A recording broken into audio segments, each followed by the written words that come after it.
Neurofeedback today. Okay, so today, it was interesting because I told Steve, I was like, after he mentioned it, I was like, that's actually what I was thinking about earlier today. I was wondering when, because he had mentioned wanting to swing back around and going to recheck and check in with, remember the beginning of neurofeedback, the first thing we did was this front forehead area. And it was very, very high in the beginning, and now it had progressively gone down, and that was when we moved on to other parts of the brain, right? And so he said he wanted to swing back around and check on that and make sure it's still going well. And that just randomly had popped into my head earlier today. I was like, I wonder when we're gonna do that. He's like, if you're down for it, we'll do it today. I was like, great, let's go for it. So we did. During the session, I had moments where I felt like it was going high, and I was like, okay, my brain knows what it's doing. Take a deep breath, adjust if you need to,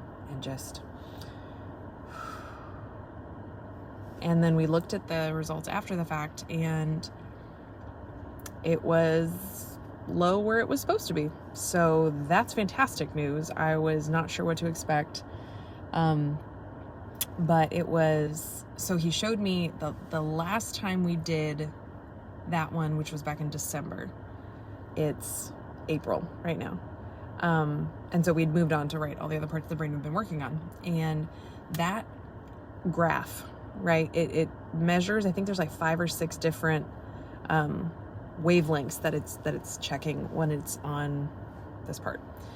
And it was all over the place from December. It was like everything was very stabby looking, all the very jagged, all of them.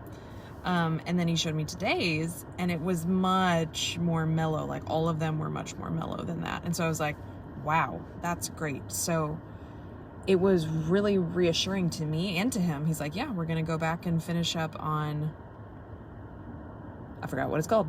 What are you going to do? The spot we've been working. We're going to continue on that. But that was so reassuring to know that my brain learned something. And even though the subsequent areas of my brain have been more difficult to get calmer as fast as I did the other ones, which speed is not relevant here, I'm realizing, at all. It's more just consistency and getting in, doing it, believing that I am capable of learning new things. My brain is smart. I can surrender the things that are out of my control and be as calm as I can in the process of doing it, and just let my brain do what it's supposed to do. It was so reassuring to see that even though those things have been working, I felt like we were kind of hitting a wall, to go back and see that my brain retained that. My brain is calmer, a lot calmer than it was months ago. And so that I am making progress. There's steps in the right direction. The audiobook a friend of mine had recommended that I'm listening to right now, it's called Unblank Yourself, F-word yourself, by Gary John Bishop.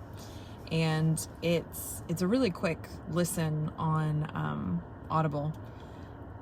It's a lot of the same information that I've heard in the past, but it's presented in a different way. And so that's what I'm realizing, that through my therapist, through Steve with Neurofeedback, through the content I'm choosing to consume, right, as far as books and shows and whatever may be concerned, I'm hearing similar things.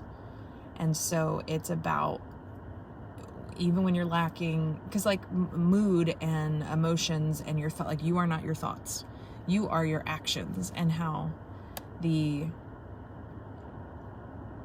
actions you choose to take, let those become habitual, so that your actions are leading. If you say, I want to be fitter, I want to be healthier, then your action will dictate that. Not what you think about it. You can think about it all day long, and this has been my plight for quite some time, where it's I think about what I want to do, and I really plan it, and I think about it. But then if you don't actually do it, if there's no action that backs that up, and there's no consistency there, nothing's going to change. So how, regardless of mood or thoughts or feelings or emotions about it, like, do action. Let the action lead, and you will have the results. You will do the thing. Like, if you want to be a kind person, your actions need to reflect that. You need to do kind actions, and you are kind, right? So anyway, hearing it in that, just the way he talks about it in the book, was really helpful, because it's similar information, like I was saying, but it's like, it's how it's presented. And I was talking to Steve about how it's when, as a teacher, differentiating your instructions. So some kids need to hear it one way, some kids need to hear it a different way. It's the same information, it's just the approach of how you're giving it, so that they can receive it how they need to. Like, I just finished the book Think Like a Month by Jay Shetty, and he says very similar things in a very different way. And so some things hit differently, right? It's just like how you need to hear it and when you're ready to hear it. So anyhow, today was good, really, really good with neurofeedback. Really relieved and proud of myself, and just want to give my brain a big old hug, because it's doing what it needs to be doing. And he also said I was the best rested I have been. So that's nice. Nice to hear. Glad my REM sleep is doing what it should. One of the waves, I don't remember if it's delta, theta, one of them, it can have huge variations if you're not rested, and it's like very apparent when you're looking at that, I guess. So yeah, yay, go back tomorrow.